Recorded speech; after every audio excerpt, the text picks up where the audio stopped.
Hi friends, welcome back to Fiveas Kitchen. ഇന്ന് നമ്മൾ ഉണ്ടാക്കാൻ പോകുന്നത് ഒരു മീൻകറിയാണ്, ഒരു സ്പെഷ്യൽ മീൻകറി. പിന്നെ വളരെ കുറച്ച് ഇൻഗ്രീഡിയൻസ് മാത്രം യൂസ് ചെയ്തിട്ട് അതുപോലെ തന്നെ പെട്ടെന്ന് നമുക്ക് ഉണ്ടാക്കി എടുക്കാൻ പറ്റുന്ന ഒരു കറിയാണ്. അപ്പോൾ നമുക്ക് പെട്ടെന്ന് തന്നെ റെസിപ്പിയിലേക്ക് പോവാം. അപ്പോൾ നമ്മൾ ഇവിടെ യൂസ് ചെയ്യുന്നത് അയലാണ്. ഇതിപ്പോൾ രണ്ട് വലിയ അയലാണ് നമ്മൾ എടുത്തിരിക്കുന്നത്. ഈ കറി അയല വെച്ചിട്ട് മാത്രമല്ല, അപ്പോൾ നമുക്ക് മത്തി വെച്ചിട്ടുണ്ടാക്കാം. പിന്നെ അതുപോലെ നമ്മൾ സാൽമൺ വെച്ചിട്ട് ഉണ്ടാക്കാറുണ്ട്. പിന്നെ അതുപോലെ നെയ്മീൻ, അങ്ങനെ ഏത് മീൻ വെച്ചിട്ട് വേണമെങ്കിലും നമുക്ക് ഉണ്ടാക്കാം. നമുക്ക് ആദ്യം തന്നെ ഇതിനുള്ള അരപ്പാണ് തയ്യാറാക്കി എടുക്കേണ്ടത്. അപ്പോൾ അതിന് ഞാൻ ഇവിടെ ഒരു 1.5 കപ്പ് തേങ്ങ എടുത്തിട്ടുണ്ട്.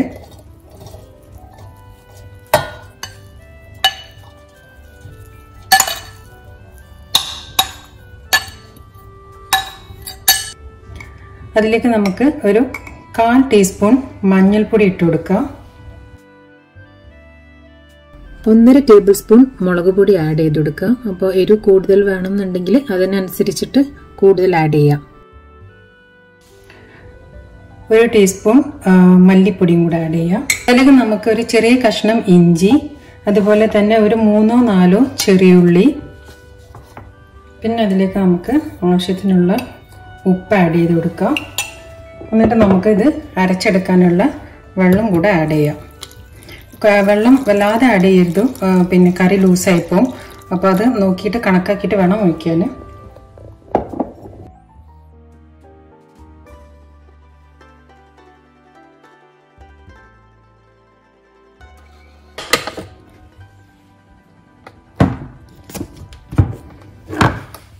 നന്നായിട്ട് അരഞ്ഞു വന്നിട്ടുണ്ട്. ഇത് അത്യാവശ്യം നല്ല തിക്കാണ്, ഇത്ര തിക്കാവണമെന്നില്ല. അപ്പം നമുക്ക് കുറച്ചും കൂടെ വെള്ളം ആഡ് ചെയ്ത് കൊടുക്കാം. നമ്മൾ ഏത് പാത്രത്തിലാണോ ആ കറി ഉണ്ടാക്കുന്നത് അതിലേക്ക് ഈ അരപ്പ് ഒഴിച്ചു കൊടുക്കുക. അപ്പം ഞാനിവിടെ ഒരു ചട്ടിയിലാണ് ഉണ്ടാക്കുന്നത്. അപ്പം അത് നല്ല തിക്കായതുകൊണ്ട് ഞാൻ ഇതിലേക്ക് കുറച്ചും കൂടെ വെള്ളം ആഡ് ചെയ്തിട്ട് ചട്ടിയിലേക്ക് ഒഴിക്കാൻ പോവാണ്. അപ്പോൾ കുറച്ച് വെള്ളം കൂടെ ആഡ് ചെയ്തിട്ടുണ്ട്.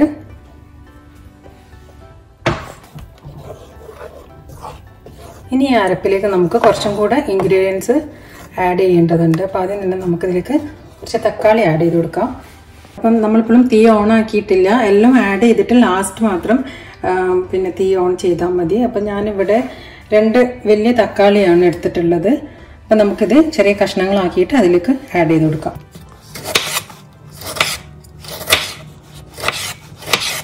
നമുക്കിതിലേക്ക് തക്കാളി ആഡ് ചെയ്ത് കൊടുക്കാം.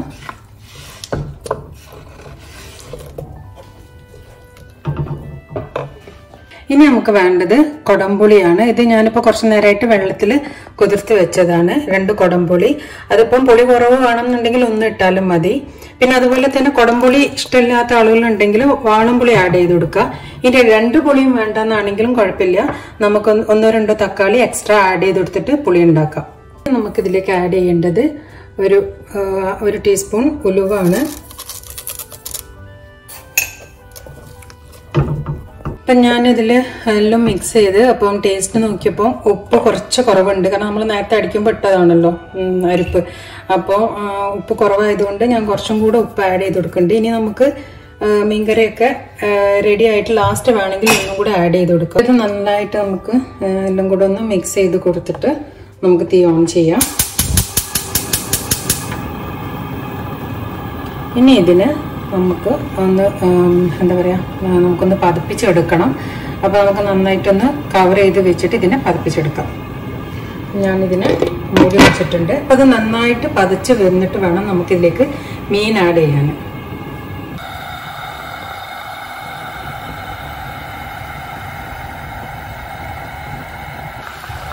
ഇതിപ്പോൾ സൈഡിൽ നിന്നൊക്കെ തിളച്ച് വരാൻ തുടങ്ങിയിട്ടുണ്ട്. അപ്പോൾ ഒന്നും കൂടി നന്നായിട്ട് തിളച്ച് വരുമ്പോൾ നമുക്ക് മീൻ ആഡ് ചെയ്ത് കൊടുക്കാം.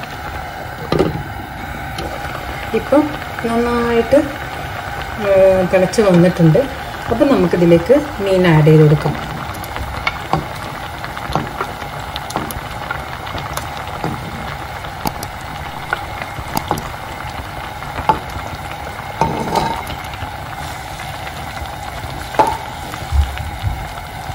മീൻ പിന്നെ ഇട്ട് കഴിഞ്ഞാൽ നമുക്ക് എല്ലാവർക്കും അറിയുന്നുണ്ടാവും, വല്ലാതെ ഇളക്കാൻ പാടില്ല, മീൻ നന്നായിട്ട് പൊടിഞ്ഞു പോവും.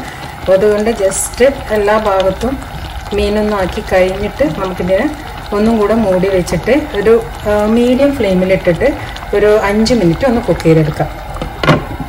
ഈ ഒരു സ്റ്റേജിൽ നമുക്ക് ഇതിൻ്റെ കൂടെ കറിവേപ്പില ആഡ് ചെയ്ത് കൊടുക്കുക. അപ്പോൾ എൻ്റെ കയ്യിൽ കറിവേപ്പില സ്റ്റോക്ക് ഇല്ലാത്തതുകൊണ്ടാണ് ഞാൻ ആഡ് ചെയ്യാത്തത്. അപ്പോൾ നമുക്കറിയാമല്ലോ കറിവേപ്പിലേൻ്റെ ആ ടേസ്റ്റ് വരുമ്പോൾ ഒരു എക്സ്ട്രാ ഫ്ലേവർ അതിൽ വരും. അപ്പോൾ നിങ്ങൾക്ക് ഈ ഒരു സ്റ്റേജിൽ കറിവേപ്പിൻ്റെ ഇലയും കൂടെ അതിൽ ആഡ് ചെയ്ത് കൊടുക്കാം. ഇപ്പോൾ ഇത് 5 മിനിറ്റ് ആയിട്ടുണ്ട്. അപ്പോൾ ഞാൻ ഇതിൻ്റെ തീ ഓഫ് ചെയ്യാൻ പോവാണ്. തീ ഓഫ് ചെയ്ത് കൊടുത്തിട്ട് നമുക്കിതിലേക്ക് മല്ലിയില ആഡ് ചെയ്യണം. ഇതിപ്പോൾ ഞാൻ ഫ്രോസൺ മല്ലിയിലാണ് യൂസ് ചെയ്യുന്നത്.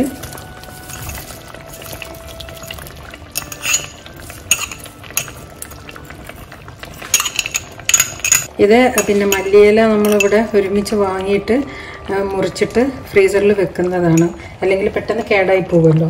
ഇനി ഇതിനെ നമുക്കൊന്ന് ഗാർണിഷ് ചെയ്യണം. അപ്പോൾ അതിന് ആവശ്യമായിട്ടുള്ള ഇൻഗ്രീഡിയൻസ് എന്തൊക്കെയാണെന്ന് നോക്കാം. അപ്പോൾ അതിനായിട്ട് ഞാനിവിടെ ചെറിയൊരു പാൻ വെച്ചിട്ടുണ്ട്. ഇപ്പോൾ പാന് ചൂടായിട്ടുണ്ട്. അപ്പോൾ നമുക്കിതിലേക്ക് ഓയിൽ വെച്ച് കൊടുക്കാം. ഓയിലോ വെളിച്ചെണ്ണ എന്താണെന്ന് വെച്ചാൽ നമ്മളിഷ്ടം പോലെ യൂസ് ചെയ്യാം. നമ്മളിതിൽ ഓയിൽ ഒഴിച്ചിട്ടുണ്ട്. ഓയിൽ ചൂടായി വന്നിട്ടുണ്ട്. അപ്പോൾ അതിലേക്ക് ഞാൻ കുറച്ച് ഉലുവ ആഡ് ചെയ്ത് കൊടുക്കാം. ഒരു 1/2 ടീസ്പൂൺ ഉലുവ പൊട്ടി തുടങ്ങുമ്പോൾ തന്നെ നമുക്ക് ഇതിലേക്ക് ഉള്ളി ആഡ് ചെയ്ത് കൊടുക്കണം. ഉലുവ വല്ലാതെ അതിൽ എണ്ണയിൽ വെച്ച് കഴിഞ്ഞാൽ കരിഞ്ഞു പോകും, ഒരു ബ്ലാക്ക് കളറായിട്ട് വരും. അപ്പം അതിന് മുന്നേ തന്നെ ജസ്റ്റ് പൊട്ടി വരുമ്പോൾ തന്നെ നമ്മൾ ഉള്ളി ആഡ് ചെയ്ത് കൊടുക്കണം.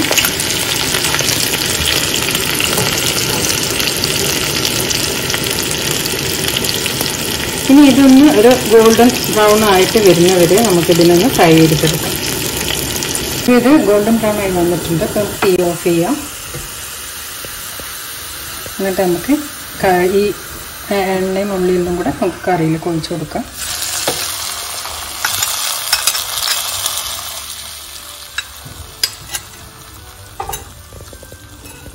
നമ്മൾ ഇത് ഇളക്കരുത്, ഇളക്കാതെ തന്നെ നന്നായിട്ട് കവർ ചെയ്തിട്ട് വെക്കുക. ഒരു 5-10 മിനിറ്റ് ഇതിങ്ങനെ തന്നെ ഇരിക്കട്ടെ. അപ്പോൾ നമ്മളിതൊരു 10 മിനിറ്റ് ആയിട്ടുണ്ട് അടച്ച് വെച്ചിട്ട്.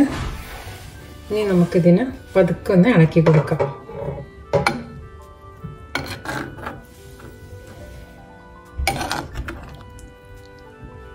മീനൊന്നും പൊടിയാതെ അതുപോലെ തന്നെ ഉണ്ട്. ഇനി ഈ ഒരു സ്റ്റേജിൽ നമുക്ക് ഉപ്പ് നോക്കിയിട്ട് ആവശ്യമുണ്ട് തോന്നുകയാണെങ്കിൽ കുറച്ചും കൂടെ ആഡ് ചെയ്ത് കൊടുക്കാം. നമുക്ക് എങ്ങനെ ഉണ്ടെന്നൊന്ന് ടേസ്റ്റ് ചെയ്ത് നോക്കാം. അടിപൊളി, നല്ല കറക്റ്റ് ഉപ്പും പുളിയും ഒക്കെ പാകത്തിനായിട്ടുണ്ട്, സൂപ്പറായിട്ടുണ്ട്. അപ്പം ഇത് നമുക്ക് ചോറിന് വേണമെങ്കിൽ അങ്ങനെ എടുക്കാം, അല്ലെങ്കിൽ പത്തിരി, അല്ലെങ്കിൽ ചപ്പാത്തി, പൂരി എല്ലാത്തിൻ്റെ കൂടെ നല്ലൊരു കോമ്പിനേഷനാണ് ഈ കറി. ഇപ്പം ഞാൻ നേരത്തെ പറഞ്ഞതുപോലെ ഞാനിവിടെ കറിവേപ്പിൻ്റെ ഇല യൂസ് ചെയ്തിട്ടില്ല. അതും കൂടെ വരികയാണെങ്കിൽ അടിപൊളി കറിയാണിത്. അപ്പോൾ നമ്മളെ മീൻ കറി, അയലക്കറി റെഡി ആയിട്ടുണ്ട്. അപ്പോൾ എല്ലാവരും കണ്ടല്ലോ ഒത്തിരി ഈസിയാണ് ഉണ്ടാക്കാനെന്ന്. പിന്നെ അതുപോലെ തന്നെ വളരെ കുറച്ച് ഇൻഗ്രീഡിയൻസാണ് നമ്മളിവിടെ യൂസ് ചെയ്തത്. അപ്പോൾ നിങ്ങൾക്ക് ഇന്നത്തെ റെസിപ്പി ഇഷ്ടമായെങ്കിൽ ഫ്രണ്ട്സിൻ്റെ ഫാമിലിൻ്റെ അടുത്തൊക്കെ ഷെയർ ചെയ്യുക. പിന്നെ എപ്പോഴത്തെയും പോലെ തന്നെ എല്ലാവരുടെയും സപ്പോർട്ട് ഉണ്ടാവുക.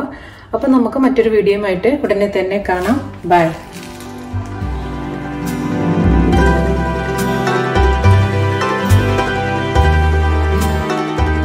വീഡിയോ ഇഷ്ടപ്പെട്ടെങ്കിൽ ലൈക്ക് ചെയ്യുക. അതുപോലെ തന്നെ കൂടുതൽ വീഡിയോക്കായി പ്ലീസ് സബ്സ്ക്രൈബ്.